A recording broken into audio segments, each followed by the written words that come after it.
Hello दोस्तों, मैं भूपेन्द्र चौधरी। आप सभी को आपके अपने YouTube channel learn PCM by प्रिंसर पर स्वागत है। आज हम बात कर रहे हैं प्रश्नावली 1.2, जिसमें हमें बात करना है अपरिमेय संख्या के बारे में। तो अपरिमेय संख्या किसे कहेंगे जी? अपरिमेय संख्या रूट में क्या होता है? अभाज्य संख्या होता है। क्या होता है? अभाज्य संख्या होता है। अभाज्य संख्या क्या हो जाएगा? रूट में 2, समाभाज्य संख्या रूट में 3, रूट में 5, रूट में 7, ये सब क्या है? ये सब अपरिमेय संख्या है। ठीक, तो हमने मान लिया, कह रहा पहला क्वेश्चन की सिद्ध कीजिए कि रूट में 5 एक अपरिमेय संख्या है। तो माना या कल्पना कर लिए हैं कि जो रूट में 5 है वो क्या है? एक परिमेय संख्या है। अब परिमेय संख्या का कंडीशन होता है कि परिमेय संख्या को p बाई क्यू के रूप में व्यक्त कर सकते हैं, q does not equal to 0 हो। और अगर PQ का HCF निकाला जाए तो कितना आना चाहिए? 1 आना चाहिए। P और Q कैसे होना चाहिए? तो पूर्णांक होना चाहिए। क्या होना चाहिए? पूर्णांक होना चाहिए। ये हमारी कल्पना है, ये हमने मान लिया है कि रूट में 5 परिमेय संख्या होने के लिए सब पूरा कंडीशन है। रूट में 5 मान लिए हैं कि हमारा परिमेय संख्या, तो P बाई Q के बराबर होगा। इसके बटे कुछ नहीं, इसके बटे क्या है? 1। क्रॉस मल्टीप्लाई P करने में क्या हो जाएगा? P बराबर रूट के 5 के गुणा Q से, तो रूट में 5 इंटू Q। ठीक, दोनों पक्षों का क्या करना है? वर्ग करना है। दोनों पक्षों का वर्ग कर दीजिए, यानी दोनों पक्षों का वर्ग करने पर वर्ग करेंगे तो क्या हो जाएगा जी? P का स्क्वायर बराबर रूट में 5 इंटू Q का स्क्वायर। बाहर निकालेंगे क्या निकलेगा? P square. और रूट में 5 का पावर 2, यानी 2 बार हो तो रूट क्या हो जाता है? हट जाता है, अंदर वाला क्या हो जाएगा? बाहर 5। और Q का स्क्वायर, तो Q स्क्वायर। आप देख रहे हैं कि 5 से P स्क्वायर विभाज्य है। 5 से P स्क्वायर विभाज्य है, यानी कह सकते हैं कि P स्क्वायर 5 से विभाज्य है। 5 से विभाज्य है। अगर P स्क्वायर 5 से विभाज्य है तो P भी 5 से विभाज्य होगा। P भी 5 से क्या होगा? विभाज्य होगा। विभाज्य होगा। ठीक, अगर P स्क्वायर 5 से विभाज्य है तो P भी किससे विभाज्य होगा? 5 से विभाज्य होगा। माना ये जो विभाजन का रेशियो आ रहा है वो क्या आ रहा है? P बराबर 5R के आ रहा है। P का मान समीकरण 1 में रखने पर वैल्यू पुट कर दीजिए। 5R का हो जाएगा स्क्वायर, P स्क्वायर, ये समीकरण नंबर 1 है। P स्क्वायर क्या हो जाएगा? 5R का स्क्वायर बराबर 5Q स्क्वायर। 5Q स्क्वायर, 5 का वर्ग क्या हो जाएगा? 25, और R का वर्ग R स्क्वायर बराबर 5 इंटू Q स्क्वायर। 5 करने में 5, 25, यानी 5R स्क्वायर किसके बराबर हो जाएगा? Q स्क्वायर के। अब देख लीजिए, Q स्क्वायर भी 5 से विभाज्य है। 5 से विभाज्य है। Q स्क्वायर क्या है? 5 से विभाज्य है। अगर Q स्क्वायर 5 से विभाज्य है तो Q भी क्या होगा? तो Q भी 5 से विभाज्य होगा। 5 से विभाज्य होगा। विभाज्य होगा। यदि P और Q 5 से विभाज्य हो गए हैं, P कामा Q क्या है? 5 से P कामा Q या P कामा Q क्या है? 5 से विभाज्य। P और Q क्या है? P और Q 5 से विभाज्य है। 5 से विभाज्य हैं, तो अगर विभाज्य हैं तो HCF P और Q का HCF P कामा Q का कितना हो जाएगा 5, क्या हो जाएगा 5 की रेशियो में HCF क्या गया, अगर दोनों 5 से विभाज्य हो तो उनका एक गुणनखंड आ जाएगा 5 और 5 HCF हो जाएगा किसका P और Q का। अगर ये 5 HCF हो गया है तो P और Q क्या आए हैं, अगर बात करें HCF P और Q का तो 1 नहीं है, 1 नहीं है, 1 नहीं है, तो ये परमेय संख्या नहीं है, ये परमेय संख्या नहीं है। तो कह सकते हैं यानी P/Q यानी रूट में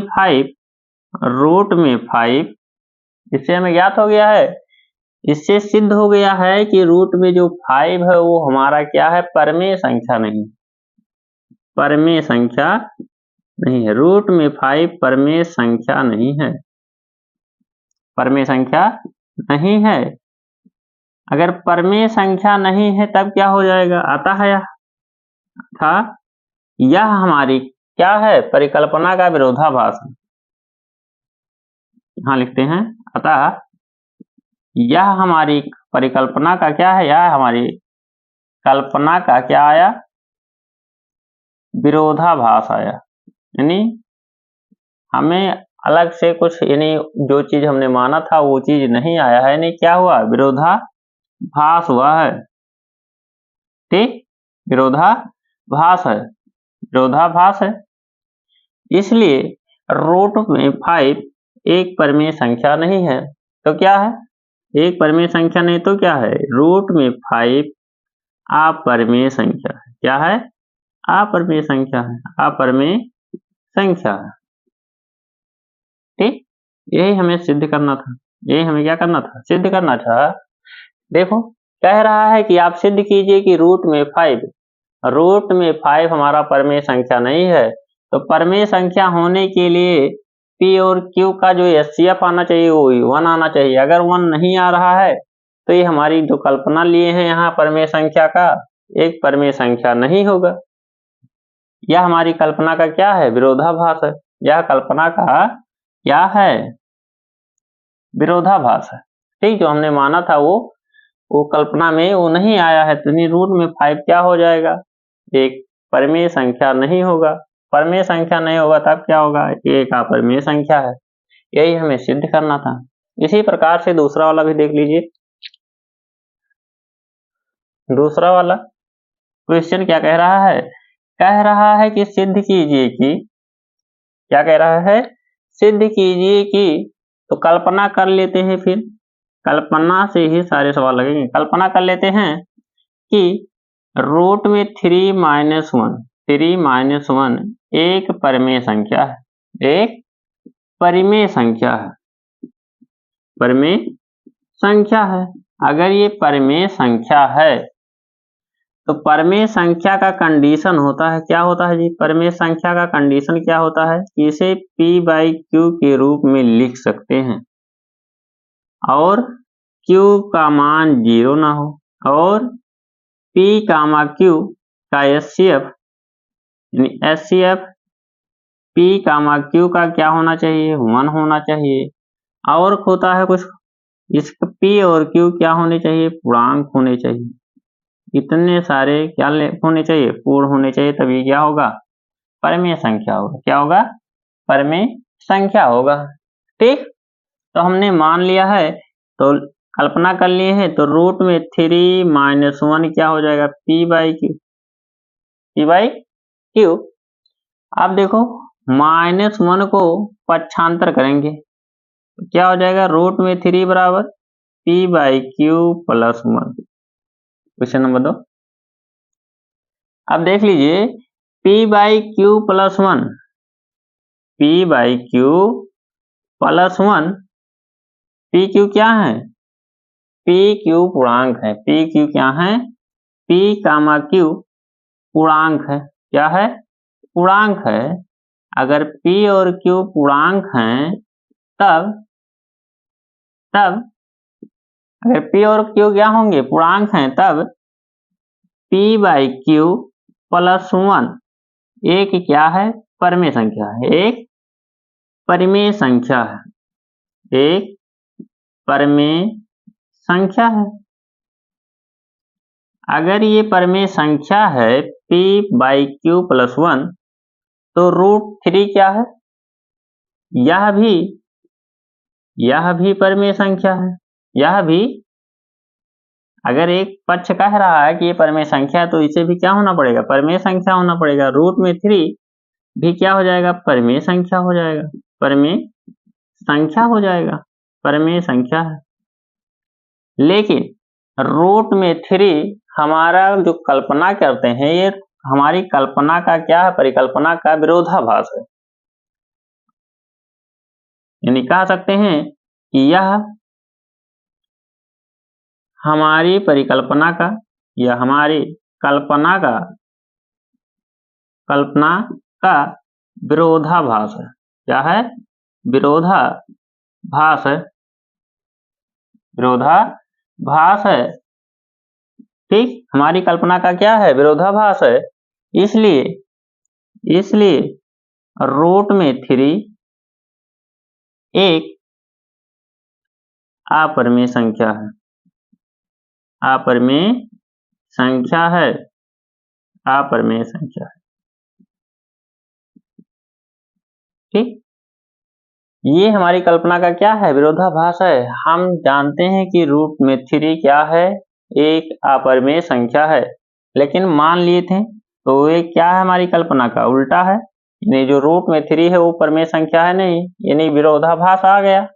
ठीक, इसलिए √3 क्या हो जाएगा? एक अपरिमेय संख्या हो जाएगा। ठीक, इस प्रकार से दूसरा सवाल हुआ। तीसरा देखते हैं।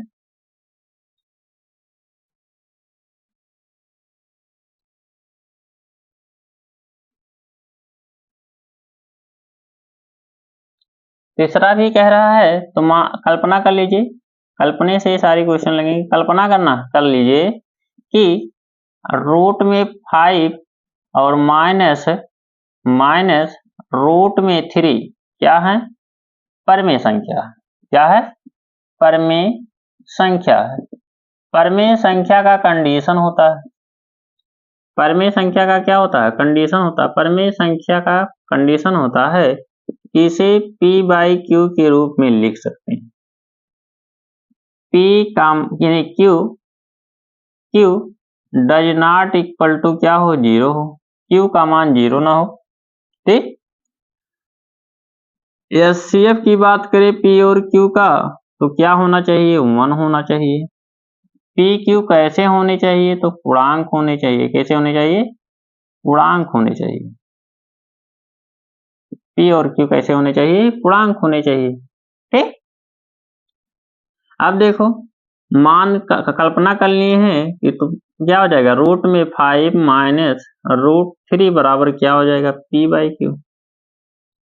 माइनस √3 को पक्षांतर कर देते हैं, यानी √5 बराबर क्या हो जाएगा? p/q plus √3।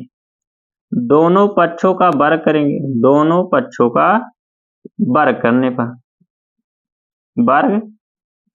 पर दोनों पक्षों का वर्ग करने पर वर्ग करेंगे तो हो जाएगा √5 का स्क्वायर बराबर p/q प्लस √3 का होल स्क्वायर। सॉल्व कर दीजिए।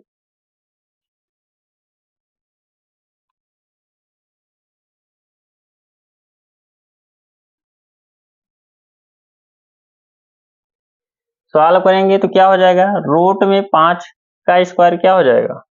5। √5 का स्क्वायर क्या हो जाएगा? 5। ये प्लस बी का होल स्क्वायर है, यानी p/q का, यानी ये का स्क्वायर, यानी p/q का स्क्वायर प्लस b स्क्वायर √3 का स्क्वायर प्लस 2 ये भी तो 2p/q इंटू b का मान √3। ठीक, सॉल्व कर लीजिए। 5 बराबर p square upon q square plus √3 का वर्ग क्या हो जाएगा? 3 और प्लस 2√3 इंटू p/q। देखो इसको क्या करते हैं, पक्षांतर कर लेते हैं, इन दोनों को क्या करते हैं, पक्षांतर कर लेते हैं, तो इधर आएगा क्या हो जाएगा जी, माइनस के P square upon Q square और माइनस का 3 बराबर 2√3 पी बाई क्यू। ठीक, 5 में से 3 के क्या हो जाएगा 2 minus P square by Q square बराबर, ये क्या है गुणांक है तो इधर क्या आ जाएगा, हर बन जाएगा, इधर क्या बनेगा हर, यानी p बाई क्यू और 2 भी है। ठीक, बराबर में क्या बचा उधर √3, √3 बराबर क्या हो जाएगा, क्यू ऊपर यानी क्यू अपान 2p, क्यू अपान 2p और इन ब्रैकेट में 2 minus P square upon Q square. ठीक, ये हो जाएगा। ये क्या है, ये एक परिमेय संख्या है, यदि लिखते हैं P, Q पूर्णांक, क्या है पूर्णांक है, अगर यह पूर्णांक है PQ तो ये क्या हो जाएगा, तब Q अपान 2P into 2 minus P square upon Q square एक परिमेय संख्या हो जाएगा, एक परिमेय संख्या है, परिमेय संख्या है, परिमेय संख्या है। ठीक, अगर ये परिमेय संख्या हो गया तो √3 भी क्या हो जाएगा, √3 परिमेय संख्या होगा, क्या होगा परिमेय संख्या है, √3 भी क्या हो जाएगा, यानी यह भी, यानी √3 भी क्या है परिमेय संख्या हो जाएगा, जो हमारी कल्पना का क्या है, क्योंकि यह हमारी कल्पना का क्या है विरोधाभास, क्या है विरोधाभास है। अगर यह हमारी कल्पना का विरोधाभास है और तब हम जानते हैं कि √3 क्या हो जाता, क्या है √3 क्या है, √3 एक अपरिमेय संख्या है, √3 एक अपरिमेय संख्या है। अगर यह एक अपरिमेय संख्या है तब √5 माइनस, इसलिए √5 माइनस √3 क्या है, एक अपरिमेय संख्या है, एक परिमेय संख्या है। ठीक, इसी प्रकार से सॉल्व करने हैं, ये क्या हो जाएगा आपका आंसर हो जाएगा। ठीक है, अगला क्या कह रहा है चौथा कि सिद्ध कीजिए 2 प्लस √3, 2 प्लस √3 है, तो मान लेते हैं, कल्पना कर लेते हैं कि 2 प्लस जो √3 है वो हमारा क्या है परिमेय संख्या है। परिमेय संख्या का कंडीशन होता है, परिमेय संख्या का क्या होता है कंडीशन होता है कि उसे P बाई Q के रूप में होना चाहिए, Q does not equal to 0 होना चाहिए, P और Q का HCF 1 होना चाहिए और PQ पूर्णांक होने चाहिए, इतना कंडीशन होता है परिमेय संख्या का। क्या कह रहा है, चौथा क्वेश्चन कह रहा है कि 2 प्लस √3 क्या है परिमेय संख्या है, तो इसे लिख सकते हैं 2 प्लस √3 बराबर P बाई Q। 2 को पक्षांतर करेंगे, √3 बराबर P बाई Q माइनस 2। ठीक, यदि P, Q क्या है पूर्णांक है, क्या है पूर्णांक है, तब अगर पूर्णांक है तब P बाई Q माइनस 2 परिमेय संख्या हो जाएगा, परिमेय संख्या है। अगर है तो क्या हो जाएगा परिमेय संख्या, जब एक पक्ष परिमेय संख्या तो दूसरा पक्ष भी क्या हो जाए, इसकी तुलना से क्या हो जाएगा, परिमेय संख्या। √3 भी क्या हो जाएगा, एक परिमेय संख्या हो जाएगा, एक परिमेय संख्या हो जाएगा, परिमेय संख्या, परिमेय संख्या है। √3 भी क्या हो जाएगा, एक परिमेय संख्या हो जाएगा,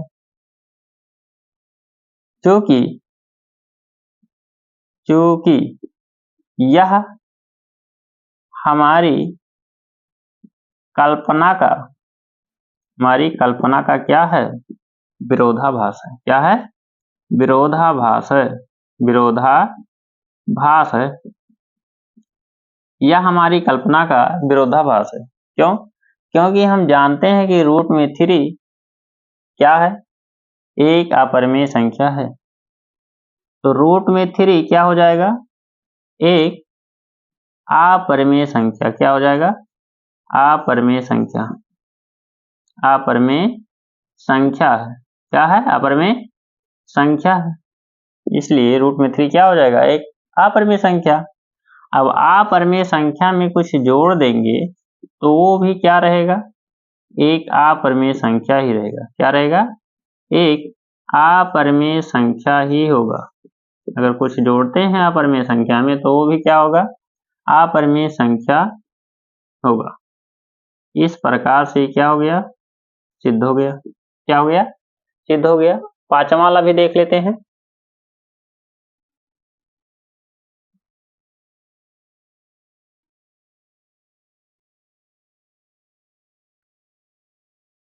पांचवा क्वेश्चन देखो, कल्पना कर लिए हैं। क्या किए हैं, कल्पना किए हैं कि 3+2 एक परिमेय संख्या, एक परिमेय संख्या है, एक परिमेय संख्या है। अगर एक परिमेय संख्या है तो परिमेय संख्या का कंडीशन होता है, परिमेय संख्या का कंडीशन क्या होता है कि इसे P/Q के रूप में लिख सकते हैं। Q का मान 0 ना हो। HCF इसका P और Q का क्या होना चाहिए, 1 होना चाहिए। HCF क्या होना चाहिए, 1 होना चाहिए। और P, Q क्या होने चाहिए, पूर्णांक होने चाहिए। दोनों क्या होने चाहिए, पूर्णांक होने चाहिए। इतना कंडीशन होता है, इतना क्या होता है, कंडीशन होता है परिमेय संख्या होने के लिए। ठीक, तो हम कल्पना कर लिए हैं। तो 3+2 बराबर P/Q। पक्षांतर करेंगे क्या हो जाएगा, 2√5 बराबर P/Q +3 को पक्षांतर करेंगे -3 हो जाएगा। दो गुणांक है, दूसरे पक्ष का क्या बन जाएगा, हर, यानी 1/2 इन ब्रैकेट में P/Q -3। अगर P/Q पूर्णांक है, फिर वही करनी, P/Q क्या है, पूर्णांक है, पूर्णांक है, तब 1/2 इंटू P/Q -3 क्या हो जाएगा, एक परिमेय संख्या हो जाएगा। एक परिमेय संख्या है, एक परिमेय संख्या है। अगर ये एक परिमेय संख्या है तो √5 भी क्या हो जाएगा, ये भी परिमेय संख्या हो जाएगा। यह भी √5 भी परिमेय संख्या है, परिमेय संख्या है। क्योंकि रूट जो 5 में आया है यह हमारी कल्पना का, यानी यह हमारी कल्पना का विरोधाभास है। क्या है, विरोधाभास है, विरोधाभास है। तो विरोधाभास है तब कह सकते हैं कि √5 एक अपरिमेय संख्या है। √5 क्या है, अपरिमेय संख्या है, अपरिमेय संख्या है। और अपरिमेय संख्या में कुछ जोड़ेंगे, यानी 3+2√5 भी क्या होगा, क्या होगा, आता है 2+2 यानी 3+2√5 भी क्या हो जाएगा, एक अपरिमेय संख्या हो जाएगा। क्या हो जाएगा, अपरिमेय संख्या है, अपरिमेय संख्या, अपरिमेय संख्या हो जाएगा। यही हमें क्या करना था, प्रूव करना था। उसके बाद में छठा क्वेश्चन, ये क्या है, 1/2 है, 1/√2 है, तो इसे भी क्या करना पड़ेगा, मानना पड़ेगा।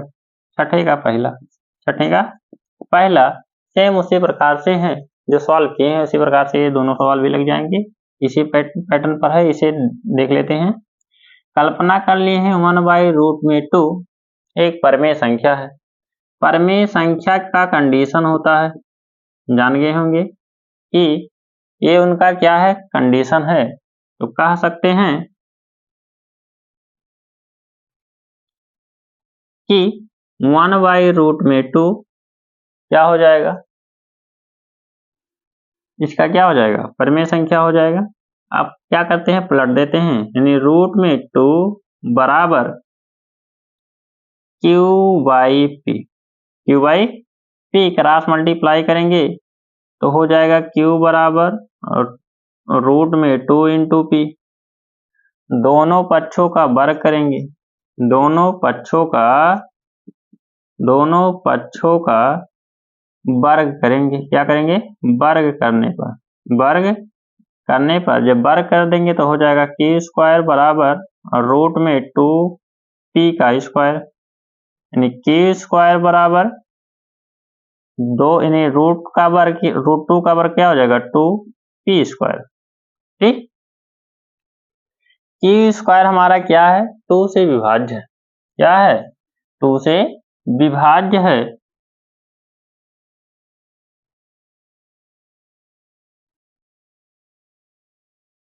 कह सकते हैं कि Q² जो है वो 2 से विभाज्य है, 2 से विभाज्य है।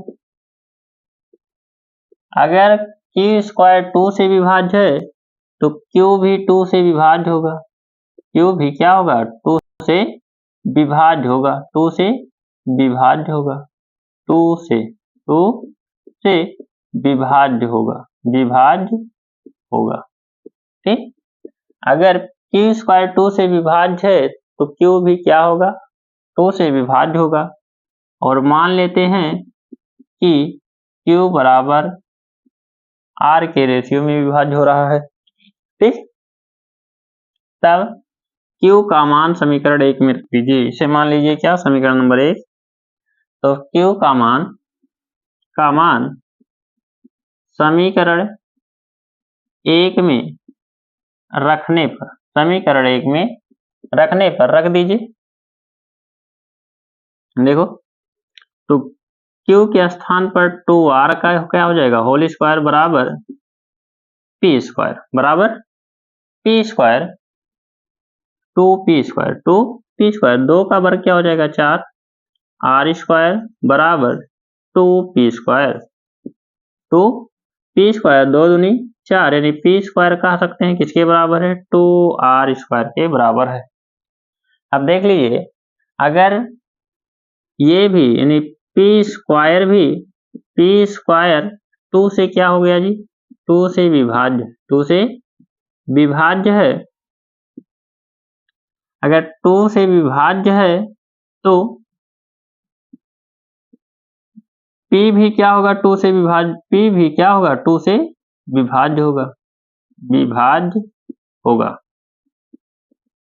विभाज्य होगा। यानी कह सकते हैं कि HCF जो है, HCF इसका P, Q का क्या हो जाएगा, 2 हो जाएगा। यानी यह हमारी कल्पना का क्या है, विरोधाभास है। यानी कह सकते हैं यह हमारी कल्पना का विरोधाभास है। क्या है, विरोधाभास है। यह हमारी कल्पना का विरोधाभास है, विरोधाभास है। यह हमारी कल्पना का क्या है, विरोधाभास है। यहाँ HCF इसका जो आना चाहिए था वो कितना आना चाहिए परमेय होने के लिए, क्या होना चाहिए था, 1 होना चाहिए। आ कितना गया, 2 आ गया। तो हमारी कल्पना का क्या विरोधाभास है, इसलिए रूट में 2 एक अपरिमेय संख्या है, एक अपरिमेय संख्या है, अपरिमेय संख्या है। अब यह अपरिमेय संख्या है, अतः 1/√2 भी एक क्या होगा, अपरिमेय संख्या होगा, अपरिमेय संख्या है। ठीक, अपरिमेय संख्या होगा। रूट में 1/√2 भी क्या होगा, एक अपरिमेय संख्या होगा। अरे यहाँ तक वीडियोस, और ये जो क्या है दूसरा और तीसरा इसका सेम उसी पैटर्न का है, जो पैटर्न इसका गुणांक तो उधर ले जाएंगे हर हो जाएगा, यानी √5 जानते हैं कैसा है, एक परिमेय संख्या है। तो इसी प्रकार से इसके जस्ट वाले इस पर बेस पर ये लग जाएगा। ठीक, यानी ऊपर वाले क्वेश्चन के समथिंग है, यानी इसको आपको क्या करना है, पक्षांतर का देना। आप जान जाएंगे √2 क्या है, एक अपरिमेय संख्या है। इसमें ये गुणांक है, दूसरे पक्ष का हर बना दीजिए। ठीक, उसके बाद √5 क्या हो जाएगा, अपरिमेय संख्या हो जाएगा, सिद्ध हो जाएगा। ठीक, अगर यहाँ तक वीडियो समझ में आया है तो लाइक शेयर और सब्सक्राइब जरूर कीजिएगा। धन्यवाद।